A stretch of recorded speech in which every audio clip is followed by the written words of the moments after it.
इतनी लड़कियों की तस्करी होती है पश्चिम बंगाल से, टॉप रैंक में आता है पश्चिम बंगाल। मेरे पास डंडा होता है या हाथ से ना मैं वालों में हिट करती हूँ, क्योंकि क्या होता है जो माइनर्स होते हैं ना उनको कभी बाहर नहीं रखेंगे लोग। बाहर उन लोगों को रखेंगे जो पेशेवाड़ी मतलब पेशा हो गया है, जिनके लिए जो बूढ़ी हो गई है। ये लड़कियों को टनल में रखेंगी, बेड के नीचे रखेंगी, और अगर पता चले हम आ गए तो जो सीताराम बाजार है पीछे उसमें भेज देंगे। तो जैसे 64 में सारी नेपाली लड़कियां मिलती है, सेमी न्यूड लड़कियां मिलती है, 56 में बंगाली और नेपाली और आंध्रा की लड़कियां मिलती हैं। तो दोस्तों स्वागत है आपका एक नए पॉडकास्ट में। और आज के पॉडकास्ट में जो बात होने वाली है वो एक बहुत इम्पॉर्टेंट मुद्दे पे बात होने वाली है। आज हमारे साथ है पल्लवी घोष, जो कि एक सोशल एक्टिविस्ट हैं। ये काम करती है ह्यूमन ट्रैफिकिंग में, जो लोग फंसते हैं उनको रेस्क्यू करती है। और इन्होंने इतनी यंग एज में इतने ज़्यादा रेड्स और ऑपरेशंस करके इतने ज़्यादा लोगों की जान बचाई है। तो आज हम इनसे जानेंगे इस पूरे रैकेट का सच क्या है, कैसे लोग इसमें फंसते हैं और कैसे ये उनको बचाती है और उनको बचाने के बाद कैसे उनकी हेल्प करती है। तो सबसे पहले welcome Pallavi, thank you so much for coming. Thank you so much for calling. Pallavi, कोई भी काम हम करते हैं ना तो उसके बहुत सारे रीज़न हम ही जज कर लेते हैं कि हाँ ये काम ये इसलिए करती होगी, अच्छा पैसा मिलता है या फिर अच्छी प्रोफाइल बनती है। लेकिन आप जो काम करते हो, मैं बहुत जानना चाहता हूँ why, what is your why in this. क्यों करते हो आप, क्या आपको मोटिवेट करता है, क्या ऐसा हुआ जो आप इस काम में आए जिसमें इतनी ज़्यादा रिस्क इन्वॉल्व है, और एक फ़ीमेल हो आप, तो क्यों? तो एक्चुअली मैं ना बहुत दिनों से लोगों को बता नहीं रही थी कि क्या स्टोरी है, बैकग्राउंड क्या है, क्यों इसमें मैं काम कर रही हूँ। तो मैंने इस पे काम करना 2011 से शुरू किया, स्लोली ग्रेजुअली, बट 2012 से फुल टाइम। तो इसके पीछे एक कारण था। तो मैं असम से हूँ, असम में एक बहुत छोटे रेलवे टाउन से हूँ जिसका नाम है लामडिंग, और वहाँ पे सब लोगों को जानते हैं। अब मैं गई थी कोलकाता, अब सब लोगों को पता है, वेस्ट बंगाल। बहुत जब छोटी थी, 12 साल में कोलकाता गई थी, किसी की शादी थी मेरे किसी रिलेटिव के, तो हम लोग 1 महीने के लिए गए थे। और वहीं पे मेरे एक अंकल जी है, उन्होंने मुझे बोला चलो थोड़ा घूम के आते हैं। तो मुझे घूमने के लिए ले गए थे, और हम लोग गए थे दक्षिण 24 परगना। अभी भी आप देखेंगे ट्रैफिकिंग में हिट लिस्ट में वो आता है, साउथ 24 परगनास जिसको हम कहते हैं। वहाँ पे एक छोटे से गाँव में मुझे ले गए। मैंने 2-3 दिन मैं वहाँ रुकी। चौथे या 5वें दिन, मुझे याद नहीं है, थोड़ा वो है, एक आदमी घूम रहा था और डर के बोल रहा था कि उसकी बेटी गायब है। तो मुझे बड़ा अजीब लगा, यार गांव है, गांव में मोस्टली शायद 1000 लोग होंगे उस जगह में, किसी को नहीं पता उसकी बेटी कहाँ है सब। और मैं थोड़ी छोटे से ना थोड़ी क्यूरियस बच्ची थी, कहाँ है क्यों है, जो खुराबाती वाले आदत थे। तो मैंने पूछा कहाँ है आपकी बेटी, कहाँ है? फिर बोलते नहीं पता। मैंने बोला पुलिस में रिपोर्ट किया? बोल रहे हैं पुलिस में तो रिपोर्ट किया, बट पुलिस भी कुछ नहीं बता रहे। मैंने गांव में बहुत लोगों को पूछा, अब किसी को कुछ नहीं पता। एक लड़का आके बोलता है कि यहाँ पे एक भैया है जो कि यामा बाइक चलाते हैं, उस टाइम पे यामा बहुत पॉपुलर था। तो मैंने बोला ठीक है। फिर मैं ना आ गई, अंकल का नाम लिया, गाँव का नाम लिखा, आ गई। वो जो किस्सा है ना मैं भूल नहीं पाई, पता नहीं क्यों दिमाग में वो फंस गया होता है ना कुछ। पर ये बात मैंने किसी को नहीं बताई, मम्मी को भी नहीं पता, क्योंकि ना पता नहीं मैं ना वैसे भी बहुत ज़्यादा बहुत टॉकेटिव हूँ, बहुत बोलती हूँ, दोस्तों से बहुत कुछ शेयर करती हूँ। ये वाली इंसिडेंट मैंने किसी को नहीं बताई आज तक। उसके बाद क्या हुआ, बस वो रह गया। तो मेरे पापा कानपुर में काम करते थे, तो मेरे को ना बुक्स पढ़ने की बहुत शौक होता था।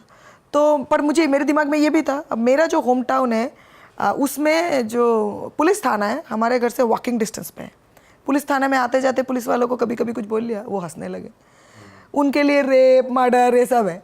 अब मिसिंग बच्चे का क्या किसी को मतलब, और मैं हूँ 12-13 साल की, उनको क्या फ़र्क पड़ता है। फिर एक बार मैं गुवाहाटी गई तो मुझे एक पुलिस वाले मिले, वो मुझे बोले, मैंने उनको बहुत बारी पूछा ये वो, कोई बोलता नहीं। एक बार एक मुझे याद है, एक पुलिस वाले ने बोले तुम रेलवे स्टेशन जाओ। रेलवे स्टेशन, मुझे नहीं पता बंदे ने क्यों रेलवे स्टेशन बोला। अब मैं आपको बोली किताब का शौक था, मैं व्हीलर जाती थी, हमारे वहाँ पे किताब मिलते थे। व्हीलर में आते जाते टाइम ना मैं देखती थी औरतें घाघरा चोली पहनी हुई होती थी और इतने इतने सफ़ेद चूड़ियाँ हाथ में। तो मुझे लगता था, क्योंकि मैंने किताब में देखा था अपने स्कूल में, मुझे लगता था ये राजस्थान से है। फिर मैं थोड़े बच्चों से जो भीख मांगते थे उनसे बात करने, वो बहुत फ्लुएंट अच्छी वाली हिंदी बोलते थे। तो मेरे दिमाग में ये था, यार असम में लोग इतना अच्छा हिंदी कैसे बोलते। तब मैंने पहली बार डूंगरपुर का नाम सुना। डूंगरपुर करके एक जगह है राजस्थान में। फिर मुझे पता लगा अच्छा ये सारे लोग राजस्थान के हैं, इधर आते हैं भीख मांगने। तो तब मुझे पता लगा ये जो मिसिंग है ये गायब जो बच्चे जो गायब होते हैं, इसके साथ कहीं ना कहीं ये जो भीख मांगने वाले लोग हैं कनेक्टेड है। ये तो पहला था। इसके बाद मैं एक बार नागालैंड में घूमने गई, वहाँ पे मैंने बहुत देखा कि बच्चे ड्रग्स बेचते हैं। छोटे बच्चे घर में, छोटे बच्चे खेलते वेलते हैं, वो लोग क्या करते हैं, वो लोग ड्रग पेडलर है। बहुत छोटे बच्चे, 8 साल के 9 साल के बच्चे।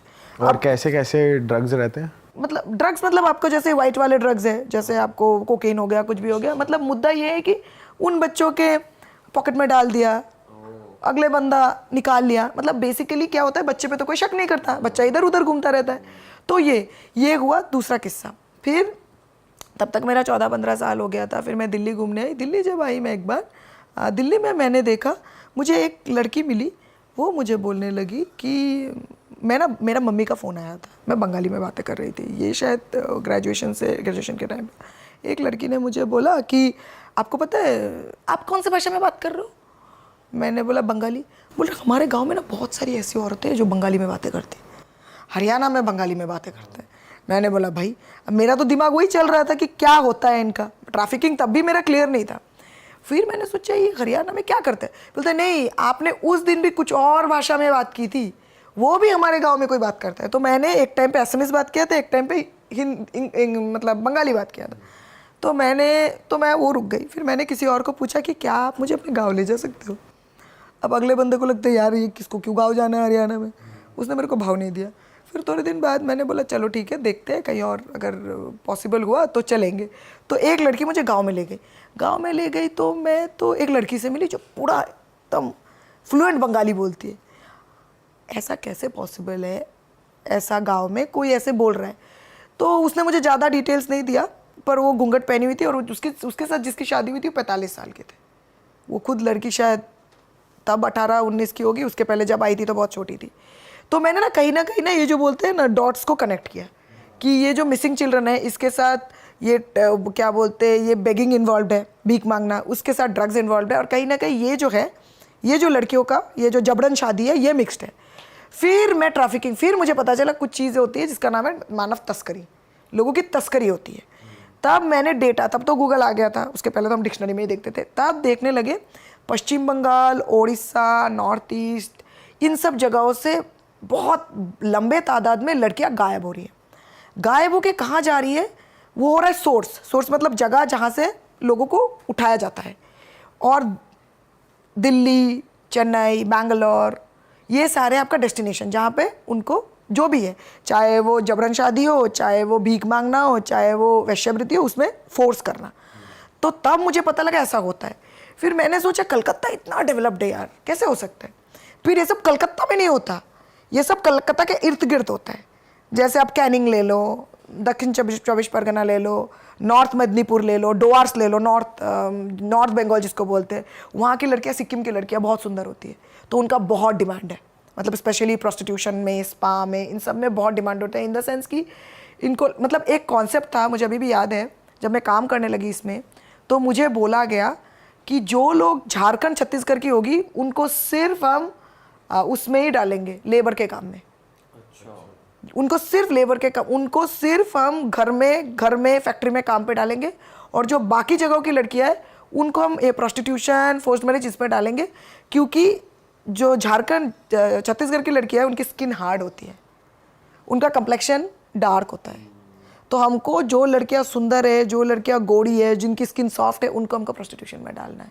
तो ऐसे कर के शुरू हुआ ये पूरा किस्सा।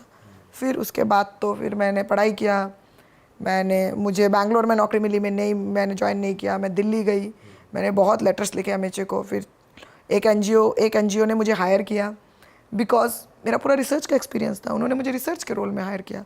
और एक कारण है हायर करने का, सारे सोर्स एरिया के लैंग्वेजेस पता थे, ओडिया, नेपाली, बंगाली, इसलिए उन्होंने हायर किया। पहले 2 महीने उन्होंने मुझे रेड में नहीं भेजा, उनको लगा रिसर्च का एक्सपीरियंस इसको क्या है। एक दिन एक लड़की छुट्टी में थी तो मैं रेड में गई, मैंने वो रेड अच्छे से किया। उसके बाद से ये लोग हर दिन मुझे रेड पे चलने